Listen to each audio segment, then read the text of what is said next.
Baik, langsung saja kita mulai. Sebelumnya, Assalamualaikum warahmatullahi wabarakatuh. Waalaikumsalam Waalaikumsalam warahmatullahi warahmatullahi wabarakatuh. wabarakatuh. Perkenalkan, nama saya Anissa Adha dengan NIM A510210136. Saya perwakilan dari kelompok 4 ingin mempresentasikan materi berkaitan dengan melihat dari sudut pandang lain. Lanjut slide berikutnya.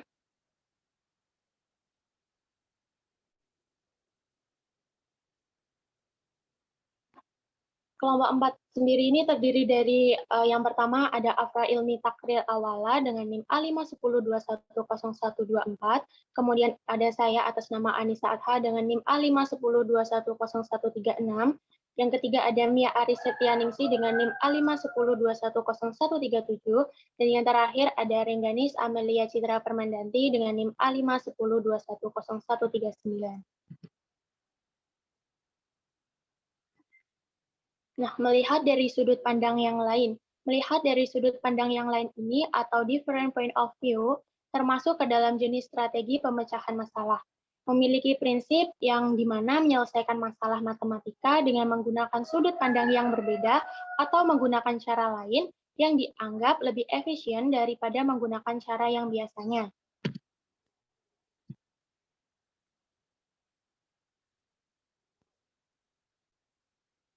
Strategi melihat dari sudut pandang yang lain biasanya digunakan untuk menyelesaikan permasalahan dalam matematika yang melibatkan manipulasi aljabar, di mana jika diketahui suatu bentuk aljabar, maka dapat dimanipulasi menjadi bentuk aljabar lain yang lebih sederhana, sehingga akan lebih mudah lagi dalam proses penyelesaiannya. Berikutnya. Slide sebelumnya.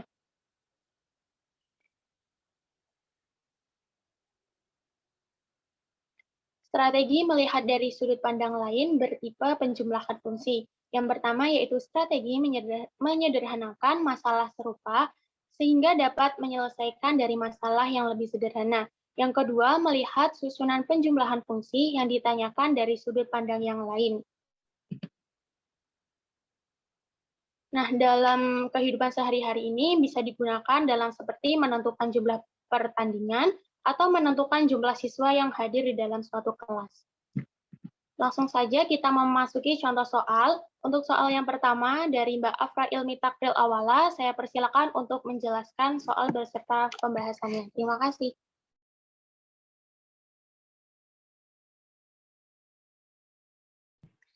Perhatikan gambar di samping. Jika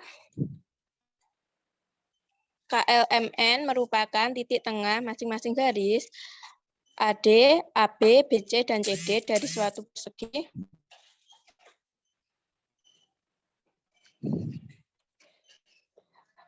persegi ABCD apabila luas persegi ABCD adalah 6P kuadrat. Berapakah luas persegi KLMN? Jika diperhatikan, kita akan merasa sulit untuk menyelesaikan masalah ini apabila jika kita tidak menguasai teorema Pitagoras untuk menghitung panjang sisi-sisi pada persegi KLMN. Selain itu, kita juga harus panjang sisi persegi ABCD terlebih dahulu. Tersebut menjadi beberapa bagian ini. Terlihat bahwa persegi di 4 bagian dan LMN 4 bagian sama besar sehingga perbandingan ABCD dibanding KLMN sama dengan 8:4 sama dengan 2:1. Dengan demikian luas persegi KLMN sama dengan setengah kali 6P kuadrat sama dengan 3P kuadrat.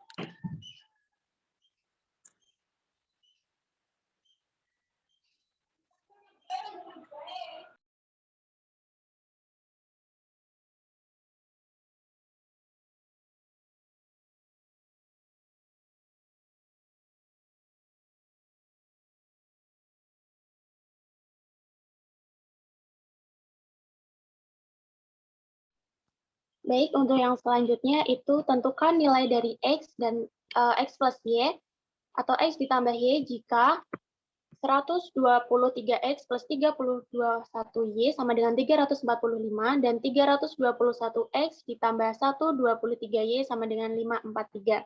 Di sini menggunakan metode eliminasi, di mana caranya seperti berikut. 123X ditambahkan dengan 321Y sama dengan 345. Nah, yang bawahnya tadi kan 321X ditambah 123Y sama dengan 543. Ini kita mau cari nilai Y-nya. Jadi, yang atas kita kalikan 321, yang bawah kita kalikan 123. Memperoleh hasil seperti berikut. 123X dikali 321 ditambah 321Y dikali 321 sama dengan 345 dikali 321. Kemudian 321X dikali 123 ditambah 123Y dikali 123 sama dengan 543 dikali 123. Ini memperoleh hasil 39.483X ditambah 141Y sama dengan 110.745. Kemudian yang bawah 39.483X ditambah 15.129Y memperoleh hasil 66.789. Ini dikurangkan sehingga hasilnya 87.912Y sama dengan 43.956 yang akan memperoleh nilai Y yaitu setengah.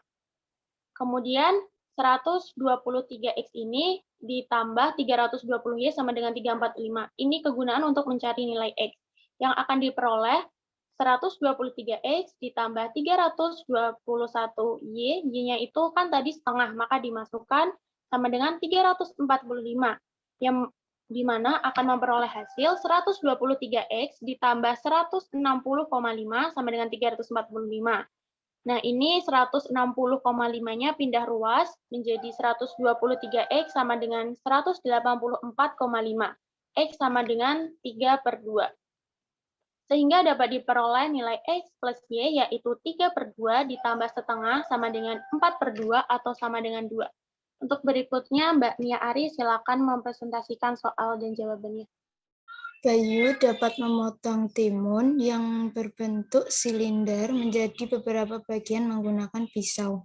Bagaimanakah cara Bayu memotong timun tersebut menjadi 8 bagian yang sama, hanya dengan 3 kali potong? Jawabannya, biasanya dibutuhkan 4 kali potongan untuk menghasilkan 8 bagian yang sama. Jadi, untuk memecahkan masalah ini, kita harus berpikir dari sudut pandang yang lain, yaitu dengan memotong timun 2 kali dari atas secara menyilang dan 1 kali dari samping. Jadi, bagian timun 2 kali 2 kali 2 sama dengan 8 bagian. Banyak potongan sama dengan 2 atas plus 1 samping sama dengan 3 kali.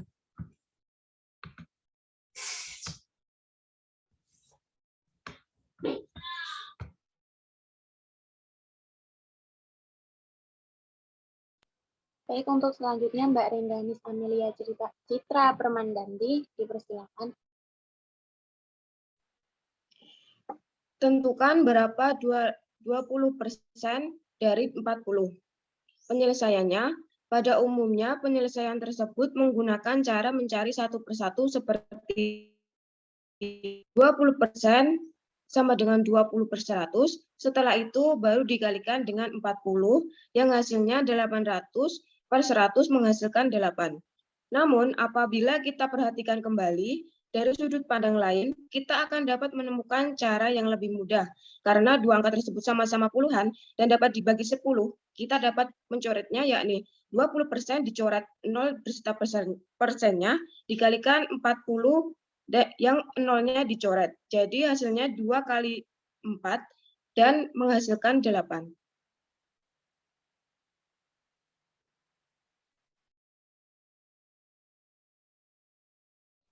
Baik, itu presentasi dari kelompok 4. Jika ada pertanyaan nanti bisa disampaikan lewat open learning. Apabila ada tutur kata yang salah, kami mohon maaf dan mohon maaf juga tadi tiba-tiba kepental karena jaringan sinyal. Sekian dari kami. Wassalamualaikum warahmatullahi wabarakatuh. Waalaikumsalam warahmatullahi wabarakatuh. Wabarakatuh.